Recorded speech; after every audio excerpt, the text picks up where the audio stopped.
નમસ્કાર વિદ્યાર્થી મિત્રો, આપણે આ ગીતાંજલિ વિદ્યાલયની YouTube ચેનલમાં હું મકવાણા મેરુ આપણી આ સૌ વિદ્યાર્થી મિત્રોનું આ ચેનલની અંદર હાર્દિક સ્વાગત કરું છું. કોરોનાના આ મહામારીના સમય અંતર્ગત આપણે હાલ શાળાઓ ઓફલાઈન શિક્ષણ બંધ છે, તો વિદ્યાર્થીઓનું શિક્ષણથી વંચિત ન રહી જાય, એમનો અભ્યાસ પર કોઈ માઠી અસર ન થાય, એમાં આ આપણી શાળાના વતી આપણી YouTube ચેનલ દ્વારા દરેક વિદ્યાર્થી મિત્રોનું આ જે ઓનલાઈન શિક્ષણ પ્રાપ્ત થાય એવા હેતુ સાથે આપણે ઓનલાઈન શિક્ષણ મેળવીએ છીએ. આજે આપણે ધોરણ 6 વિષય વિજ્ઞાન અને ટેકનોલોજીમાં પ્રકરણ 14 ચાલી રહ્યું છે, જેનું નામ છે પાણી. એમ આપણે ગયા લેક્ચરની અંદર ભાગ 1 ની વાત કરી હતી.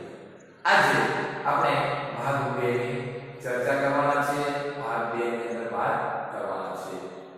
તો આપણે પાણી શું છે એની દરેક પ્રકારની વાત આપણે એ ભાગ 1 ની અંદર કરી ચૂક્યા છીએ. આપણે આ વિડિયોની શરૂઆત કરું તે પહેલા એક થોડી સૂચના આપી છે મારે કે આજે એટલે કે શનિવાર તમારે એક પેપર WhatsApp ગ્રુપમાં PDF દ્વારા આવેલું હશે, 25 માર્ક કે 30 માર્કનું હશે. એ પેપર તમારે એક સપ્લિમેન્ટરીમાં લખી અને તારીખ 29/1/2022 ના રોજ વાર શનિવાર એ દિવસે બધું જ લેસન યાદ રાખજો, બધું જ લેસન અને તમારું જે પેપર છે એ શાળાએ રૂબરૂ જમા કરાવવાનું રહેશે. આ ધોરણ 5, ધોરણ 6, ધોરણ 7 અને ધોરણ 8 દરેક લાગુ પડે છે. તમારા ભાઈ બહેન કે મિત્રો હોય એને પણ તમે મેસેજ પહોંચાડી શકો છો. ચાલો હવે આપણે વાત કરીએ આગળ પાણી. તો કે પાણી આવે છે ક્યાંથી? આપણે તો ઘણા સ્ત્રોતની વાત કરી કે પાણી ક્યાંથી મળે છે. મને ઘણા બધા વિદ્યાર્થીઓનો જવાબ પણ આપ્યો છે કે નદી, કુવા, તળાવ, નહેર, સરોવર, આવા ઘણા બધા મને ઉદાહરણ આપ્યા છે. ઘણા બધા વિદ્યાર્થીઓ કોમેન્ટ પણ કરે છે. કોમેન્ટમાં દર્શન છે, જીનલ છે, દેવ છે, આવા વિદ્યાર્થી મિત્રોએ મને કોમેન્ટ કરેલી છે. તો એ વિદ્યાર્થી મિત્રોનો ખૂબ ખૂબ આભાર વ્યક્ત કરું છું કે એ આપણા જે અહીંથી ઓનલાઈન શિક્ષણ આપવામાં આવે છે એ ઓનલાઈન શિક્ષણ તેઓ નિહાળે છે, એ સંપૂર્ણ હોમવર્ક પણ કરે છે. પણ હજી ઘણા બધા વિદ્યાર્થીઓ ખાસ વિડિયો જોતા જ નથી. તો ધ્યાન રહે, આ વિડિયો તમારે જોવાના છે. જ્યારે શું ભૂલશે ત્યારે તમને આ ઓનલાઈન શિક્ષણનો રિપોર્ટ માંગીશ તમારી પાસે કે તમે શું જોયું, શું ભણ્યા છો, એનું લેસન માંગીશ. યાદ રાખજો ખાસ. ઓકે, ચાલો હવે વાત કરીએ આપણે પાણીની. પાણી ક્યાંથી મળે છે? તો એના ઘણા બધા સ્ત્રોત આપણે જોઈ ચૂક્યા છીએ. પણ આ બધું પાણી આવે છે ક્યાંથી? પાણી બને છે કેવી રીતે? તો એની વાત કરવાની છે જળ ચક્ર.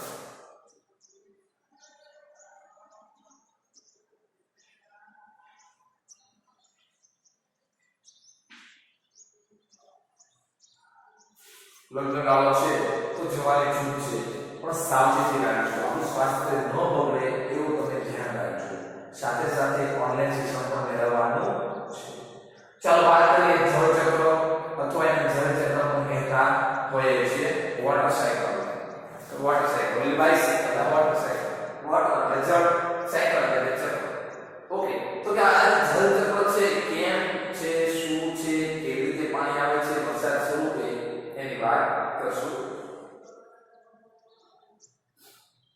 પાણી અદૃશ્ય થવાની યુક્તિ, એટલે કે પાણી અદૃશ્ય એટલે કે કોઈ વસ્તુ પાણી તમને દેખાય છે, ભલે થોડો સમય થાય પછી તમને પાણી નથી દેખાતું. તો કે તો તમે કેટલીક વાર જોયું હશે કે જમીન ઉપર પાણી એ થોડા સમય પછી સુકાઈ જતું હોય છે. તમને ખબર હોય કે પાણી આગળ થોડું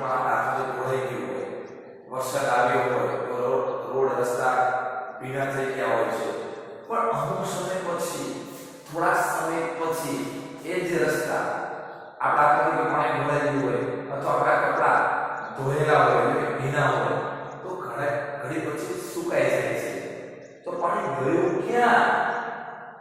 ચલો મને જવાબ તમે જ આપશો ફટાફટ. મને આશા છે એક દર્શન, દેવ, જીનલ આ જ પ્રશ્નના જવાબ આપે છે ઉત્તર. બાકી બધા વિદ્યાર્થીઓ માત્ર ને માત્ર કોઈ વિડિયો કાપીને જુએ છે. ચાલો આ રસ્તા પરનું પાણી તમે કહેશો સાહેબ આખથી પાણી ભરાઈ ગયું તો માટી તો પાણી જમીનમાં ઉતરી જાય, પણ આ પાકા રસ્તા તો પાણી ક્યાં જાય? એ થોડું કે જમીનમાં ઉતરવાનું છે. આ કપડા ભીના છે તો બધું પાણી ગયું ક્યાં? તો આપણે આ પણ આગળના પ્રથમ સત્રની અંદર આપણે આના વિશેનો અભ્યાસ કરી ચૂક્યા છીએ. ચાલો તો પાણીનું બાષ્પીભવન થયું. શું થયું? બાષ્પીભવન થયું. બાષ્પીભવનના કારણે આ જે પાણી છે તે સુકાઈ જાય છે, એટલે હવાની અંદર વરાળ સ્વરૂપે ઉપર ચડી જાય છે. તો કે આ પાણી અદૃશ્ય થતું દેખાય છે તમને? તો કે ના. તો આવી જ રીતે જે ભીના કપડા છે એની અંદરનું પાણી પણ છે એ અદૃશ્ય થઈ જાય છે. પવનના કારણે અથવા આપણા ગરમી સૂર્યપ્રકાશના કારણે પણ એ પાણી અદૃશ્ય થઈ જતું હોય છે. વરસાદ પડ્યા પછી ભીના રસ્તા, અગાસી તથા અન્ય સ્થાનો પરથી પાણી અદૃશ્ય થઈ જતું હોય છે. તો બધું પાણી જાય છે ક્યાં?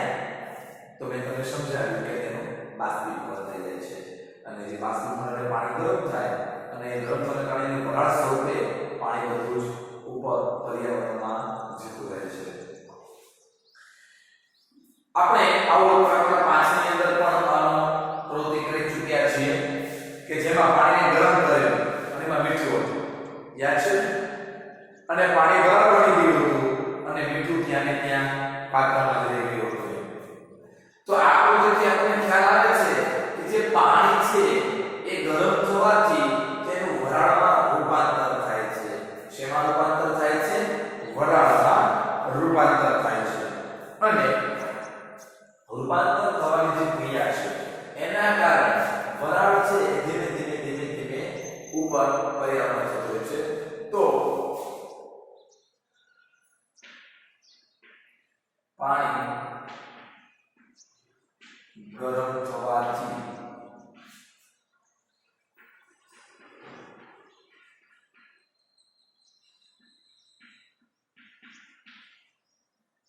વરાળમાં રૂપાંતર થાય છે. હવે કે કેવી રીતે સમજો?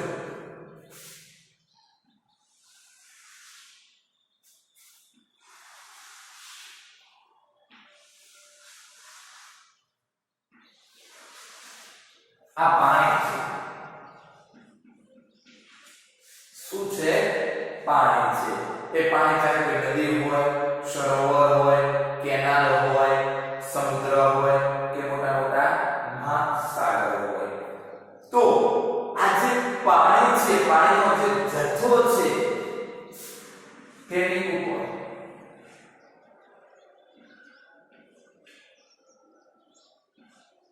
આ સૂર્ય છે. શું છે?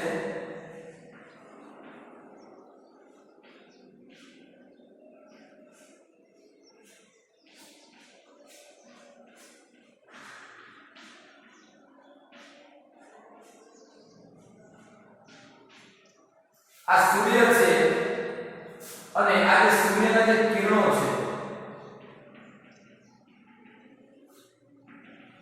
એ આ પાણી પર પડશે, જમીન પર પડશે. સમજ્યા? સૂર્યના કિરણો ક્યાં પડશે? તો કે આપણી આ દરિયાની સપાટી પર પડશે. એટલે એના ઉપર પડવાથી પાણી સહેજ હુંફાળું બનશે, સહેજ ગરમ થશે અને વરાળ સ્વરૂપે ધીમે આમાંથી તેનું બાષ્પીભવન થશે. શું થશે?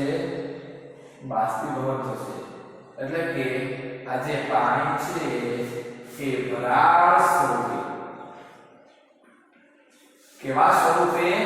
વરાળ સ્વરૂપે પાણીના ઉપર ચડશે. કઈ તરફ ચડશે? ઉપર તરફ જશે. અહીંથી સૂર્યના કિરણ આયા, નીચે પાણી ગરમ થયું, ગરમ થવાથી એની વરાળ છે ને એ ઉપર જશે અને ઉપર જઈ સરસ મજાનું વાદળ બંધાશે. ધુમાડો ધુમાડો તમને દેખાય છે ને ઉપર વાદળ દેખાય કે વાદળ પાણી ભરવા જાય છે.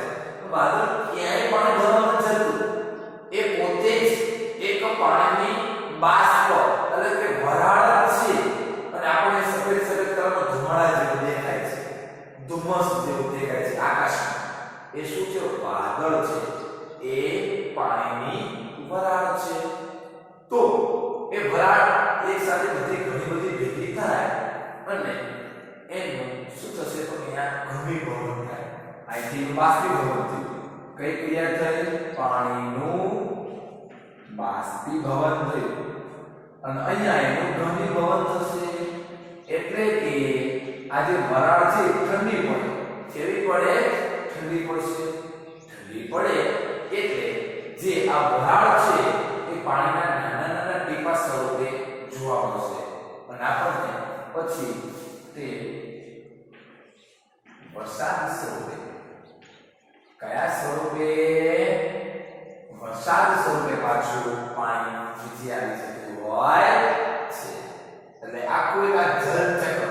પાણી ગરમ થયું, વરાળ ઉપર ચડી, વાદળ બંધાણા, વાદળમાંથી પાછું પાણી નીચે, પાછું બાષ્પીભવન થયું, વાદળ બંધાણા, વરસાદ. એટલે એક આખું આમ એક ચક્ર પૂરું કરે છે. એક ચક્ર પૂર્ણ કરે છે. તો આ હતું તમારું બાળકો જલચક્ર. શું હતું? જલચક્ર. સમજણ પડે છે? હું જે તમને સમજાવું છું, તમે જે ઉદાહરણ આપું છું એમાં તમને ખ્યાલ આવે છે વિદ્યાર્થી મિત્રો? ઓકે. જે ન સમજાય તો ચોક્કસ મને પૂછો. આપણા દેવભાઈ છે એને આપણે ગણિતની વાત કરીએ તો મેં કામ તો સમજાવો તો મને તરત કોમેન્ટ કરી કે સર મને દાખલા 5 ની સમજણ નથી પડી.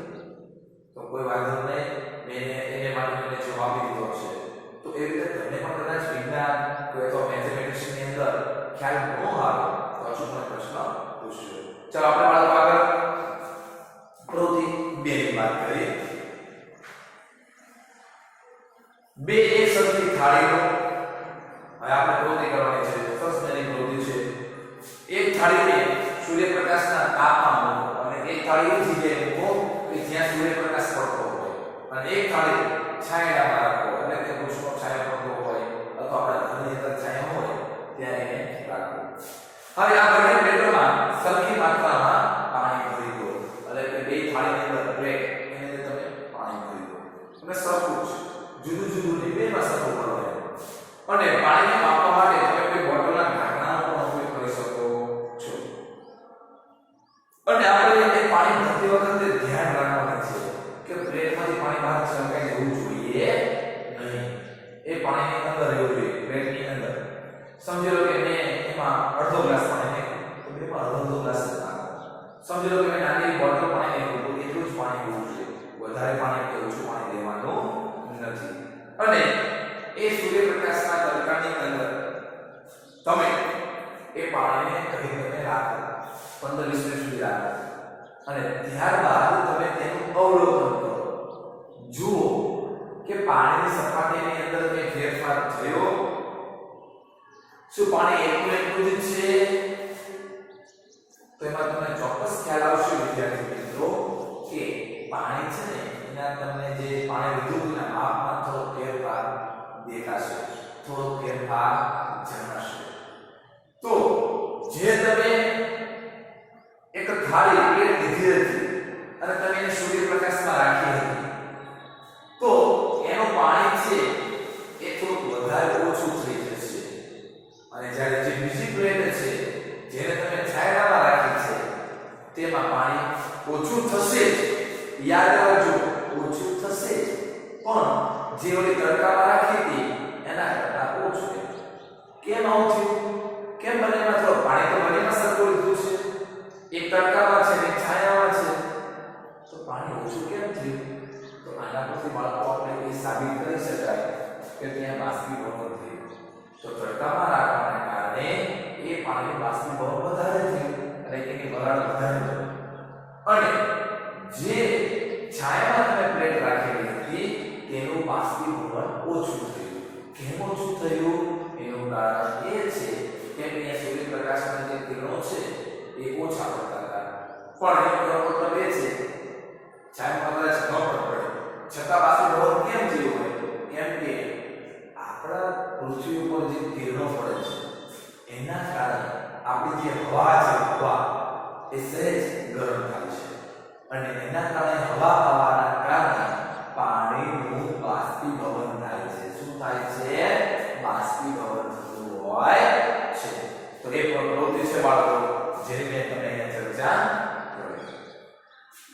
તો એવી જ રીતે દિવસે દિવસે જે સૂર્યના કિરણો છે એ કોઈ મહાસાગર, સમુદ્ર, નદી, કેનાલ કે આપણા ઘરમાં ઉપર અગાસીમાં રાખેલું પાણી એનું કિરણો પડવાથી સતત ને સતત પાણીનું બાષ્પીભવન થાય છે.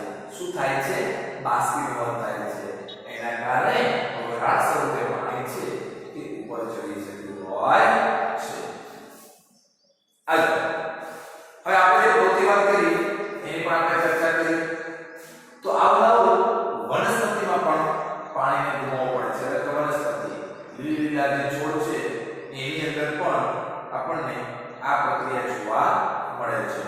જોઈએ શું કહે છે? વનસ્પતિ દ્વારા પાણીને ગુમાવવું. તો વિદ્યાર્થી મિત્રો કામ કરો. સૌપ્રથમ તમે પહેલા આ જળચક્ર છે એ આકૃતિ દોરી લો. એના વિશે તમને તમારા જે વિચારો છે એ તમારા વિચાર મુજબ તમે એને જળચક્રને લખી પણ શકો છો. તો એ તમે લખી લો. ત્યારબાદ આપણે આગળ વનસ્પતિ દ્વારા જે પાણી ગુમાવે છે એની પણ આપણે ચર્ચા કરીએ.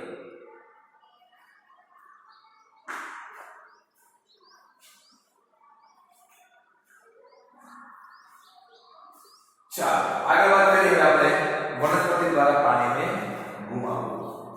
તો કે તમે પ્રથમ 7 ની અંદર અભ્યાસ કર્યો છે કે બધી જ વનસ્પતિઓ એને મોટું થવા માટે એને વૃદ્ધિ થવા માટે પાણીની જરૂરિયાત રહે છે.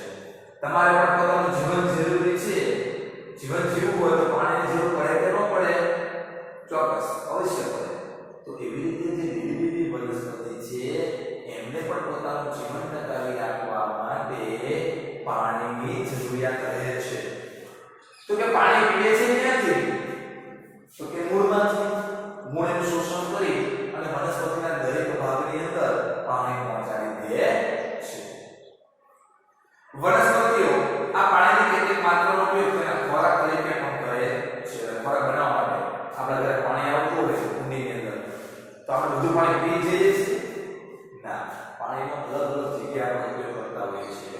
તો આ વનસ્પતિ છે એ બધું પાણી પીવા માટે નથી ઉપયોગ કરતું. કેટલું પાણી રસોઈ બનાવવા માટે એટલે કે પર્ણો છે કે પર્ણો છે ને રસોડાનું ઘર કહેવાય છે.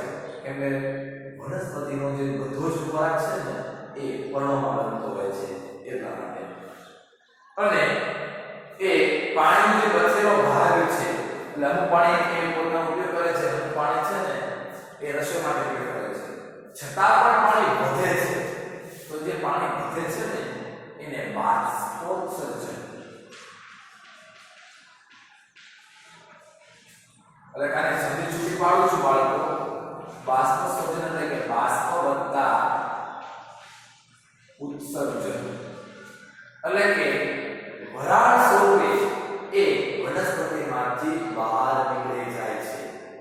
યાદ કરો આપણે પ્રવૃત્તિ કરવા માટે નીચે મેદાનમાં ગયા હતા કે વનસ્પતિના છોડ પર પ્લાસ્ટિકનું કોથળી બાંધી હતી અને અંદર આપણે પાણી જોયું હતું. તો પાણી આવ્યું ક્યાંથી? તો કે બાષ્પોત્સર્જન દ્વારા. કે એના પર્ણોની અંદર રહેલું જે પાણી છે એ પાણીને ગુમાવે છે. ગરમ થાય એટલે વરાળ સ્વરૂપે પાણી બહાર નીકળી જાય છે. તો આની પર આપણે બાળકો પ્રકરણ 7 ની અંદર પ્રવૃત્તિ સાથે ચર્ચા કરી ચૂક્યા છીએ. આગળ છેલ્લો પ્રશ્ન એ વાદળ કેવી રીતે બને છે? તો આ વાદળ કેવી રીતે બને છે એમાંથી પ્રવૃત્તિ છે. પ્રવૃત્તિ જોઈએ કે પાણીથી ભરેલો એક ગ્લાસ લો અને એક ગ્લાસને લેતા પહેલા જેની બહારની સપાટી છે એને એકદમ કપડાથી સાફ કરી નાખો અને એ પાણીની અંદર બરફના એકથી બે ટુકડા નાખો અને પછી તમે જુઓ કે પાણીની અંદર તમને શું દેખાઈ રહ્યું છે તો તમે તરત કહેશો કે એની પર થોડા ગ્લાસની બહારની સપાટી પાણીના ટીપા જોવા મળશે કેમ કે એ ટીપા ક્યાંથી આવ્યા તો એ ઘણી ભવનના કારણે કીધું ને ઠંડુ થવાથી બધું જે બરફ ભેગી થાય એના અંદર એનું ઘણી ભવન થાય એટલે જાજી બધી બરફ ભેગી થાય અને નાના પાણીના કણિકા નાના જળના પાણીના બિંદુ ભેગા થશે અને સરસ એનું પાણીનું ટીપું બની જાય અને ટીપું થોડું મજેદાર બને એટલે તરત જ જે પૃથ્વી પર નીચે પડે છે આપણે વરસાદ કહીએ છીએ શું કહીએ છીએ વરસાદ તો પાણીની વરાળ ગ્લાસની બહારની સપાટી પર સંઘનિત થઈ જાય છે અને સંઘનન શું કહેવાય ઘણી ભવન જ કહેવાય અને આનો પણ આપણે અભ્યાસ આગળના પ્રકરણ 7 ની અંદર કરી ચૂક્યા છીએ તો પાણીને પૃથ્વી ઉપર એટલે કે પૃથ્વીની સપાટી પર પાછું લાવવા માટે શું કરવું જોઈએ તો કે ઘણી ભવન લાગે યાદ રાખજો આ પાણી ઉપર ચડી ગયું છે વરાળ સ્તર ઉપર ચડતું જાય સુધી પાણી આવે તો શું કરશું પાણી ફૂટી જાય પણ આ પાણી ફૂટતું કેમ નથી તો કે ઉપર યા ઘણી ભવનના કારણે એ પાણી પાછું પૃથ્વી પર આવી જતું હોય છે અને એ વાળા જેમ ઉપર જાય એમ તાપમાન ઘટવા લાગે શું થાય તાપમાન ઘટવા લાગે અને જેમ તાપમાન ઘટે તેમ આ વરાળ ઠંડી પડે શું થાય વરાળ ઠંડી પડે અને વરાળ ઠંડી પડે એટલે એનું ઘણી ભવન થાય અને બધું જ પાણીનું ટીપું છે આ ટીપા સ્વરૂપે આ ભેગું થઈ જાય અને પછી આપણું ટીપું બની અને વરસાદ શરૂ થઈ આપણે પૃથ્વી પર પાછું પાણી આવી જાય છે બોલો સમજાય છે ચર્ચા શું છે ઓકે તો આવી ઘણી બધી અંદર આ વરાળની અંદર જળ કણિકા હોય છે અને બધી જળ કણિકા ભેગી થઈ અને સરસ એનું પાણીનું મોટું ટીપું બની જાય છે અને આપણે આ પાણીનું ટીપું વજન વધી જાય એટલે ભારે હોવાને કારણે તે પૃથ્વી પર પાછું નીચે પડવા લાગે છે ક્યારેક વધારે ઠંડી પવનના કારણે આપણે કરા પણ પડે છે કરા બરફ સ્વરૂપે તો આવી રીતે બાળકો આ જે પાણી છે એ